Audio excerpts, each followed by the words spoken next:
Other shows we have for you to enjoy at myclassicradio.net. The Avengers was most certainly not a household name in South Africa prior to the radio series. With no national television service until 1976, the mechanism simply was not present in the country to show television programs to mass audiences. While many other countries reveled in the filmed adventures of John Steed and company, South Africa was not equipped to join in the fun. The series took Britain by storm and made a major impression in the American markets, being that greatest of rarities, a British series given a network transmission slot. However, as a filmed series, rather than a videotaped one, The Avengers was able to gain a modicum of exposure in South Africa through film rentals. Come and listen at myclassicradio.net.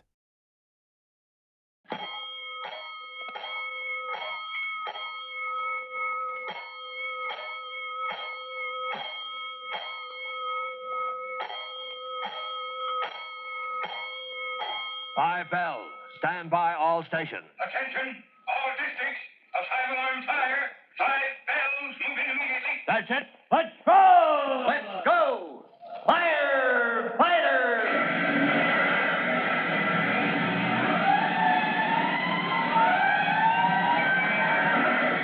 Presenting Firefighters, the true-to-life story of our unsung heroes who stand ready to ride by day or night against our most murderous enemy, the demon of fire.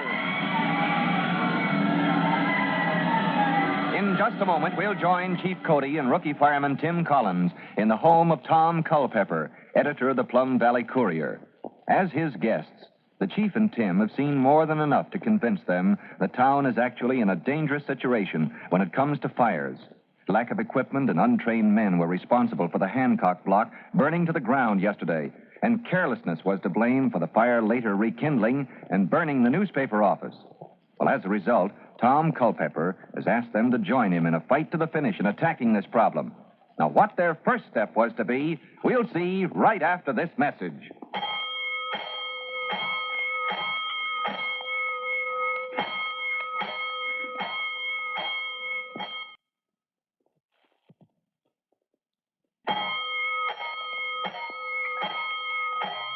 Let's go, firefighters.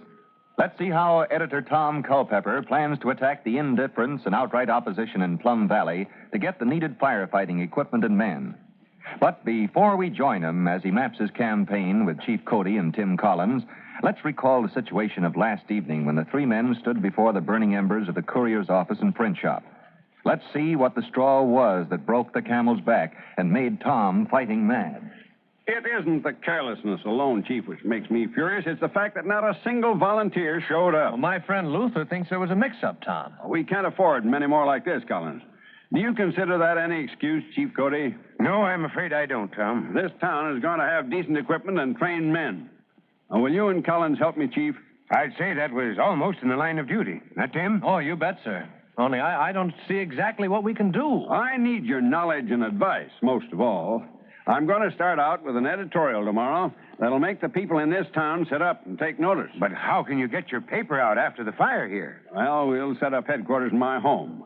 Fred Jenkins in the next town will lend me his presses when I'm ready. I thought you said he was a competitor of yours. Well, ordinarily he is, Collins, but in a pinch, he'll come to my aid. Well, with folks like that hereabouts, this ought to be easy. Don't make that mistake, Chief. I happen to know how the president of the town council feels about spending money on this problem. He'll hand us the hottest fight you ever saw. Are you still with me? Well, why not? Tim and me kind of make a business of putting out things that get a mite too hot. It's a deal, Tom. Now, bright and early this morning, the living room in editor Tom Culpepper's house is as active as a newspaper office. Two assistants are sorting out plates and other paraphernalia saved from the fire, while Tom himself is bent over his typewriter in deep concentration.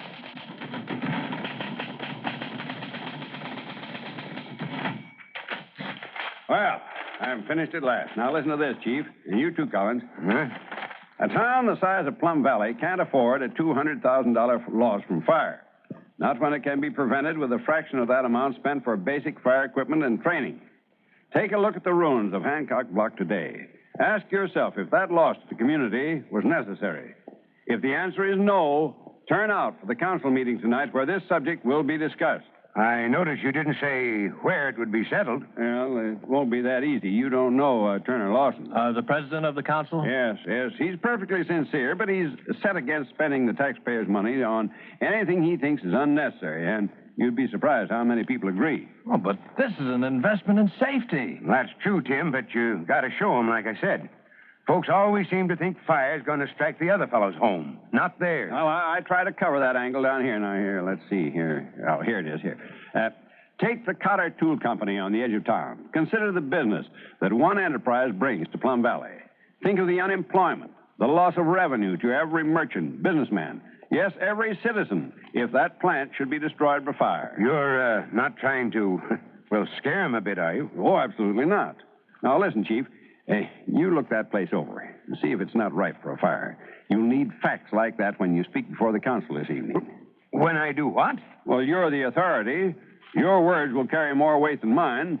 I've been talking fire protection for so long now, Mr. Lawson is against me before I start. How'll he feel toward me? Exactly the same, probably. It won't be easy. Say, isn't that Luther on the porch? The young fellow who helped you fight the fire last night? Yes, sir. He came over to talk firefighting with me. He can't think of anything else. It's his day off. You must have a lot of material like Luther in town, Tom. Too bad you can't put him to work. I will.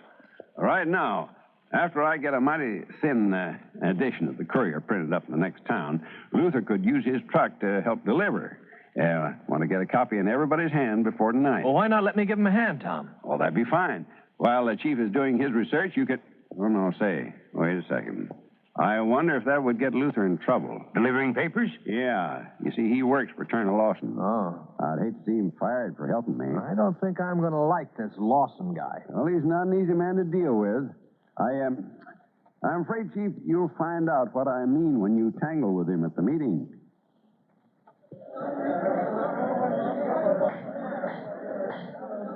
I'll have to remind you, Mr. Culpepper, that writing an editorial doesn't necessarily put the subject on the council's order of business. As chairman, Mr. Lawson, I'm requesting that you do so now. Well, all right, but make it brief.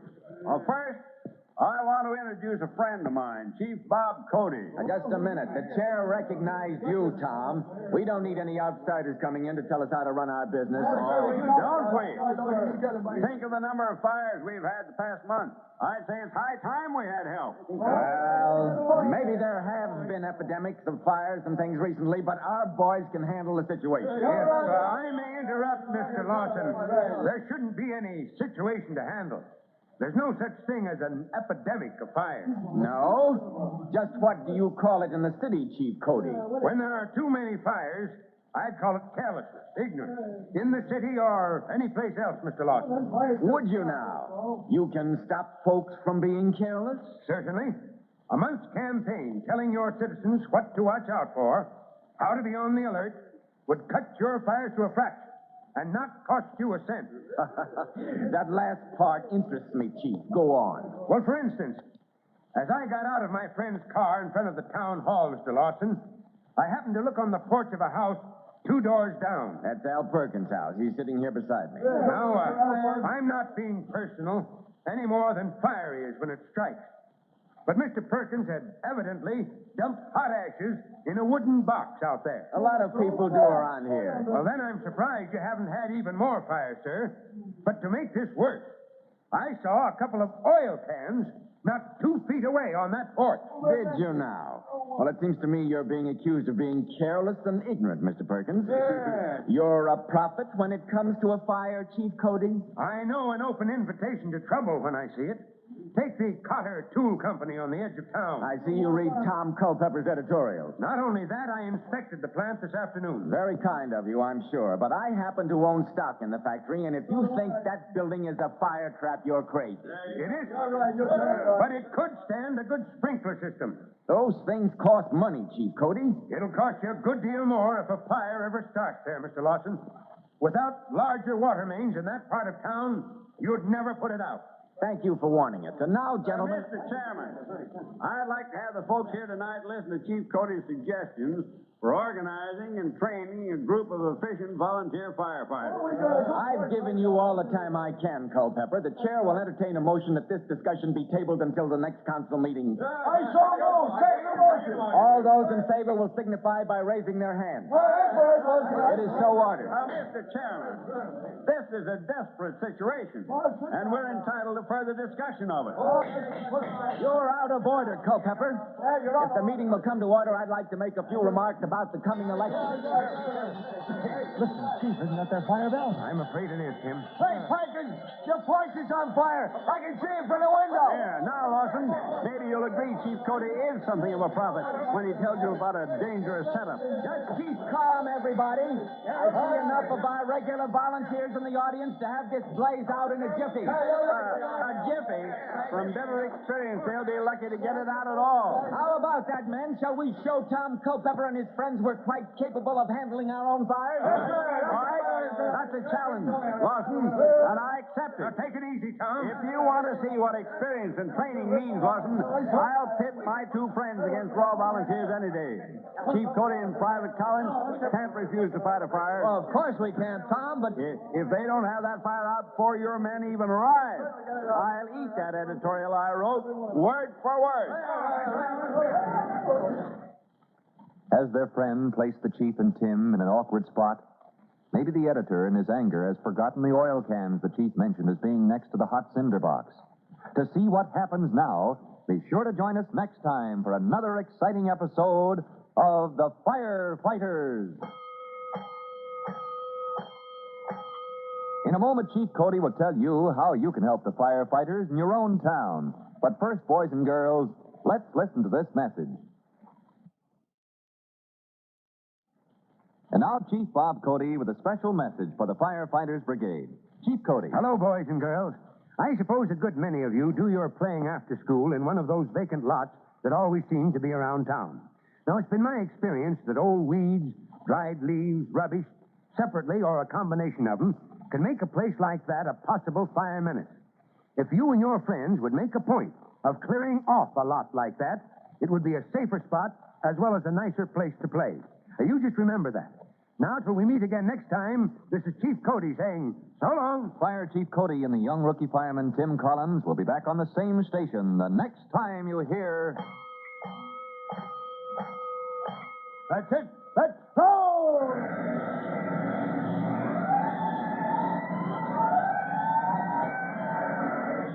Let's go! Firefighters!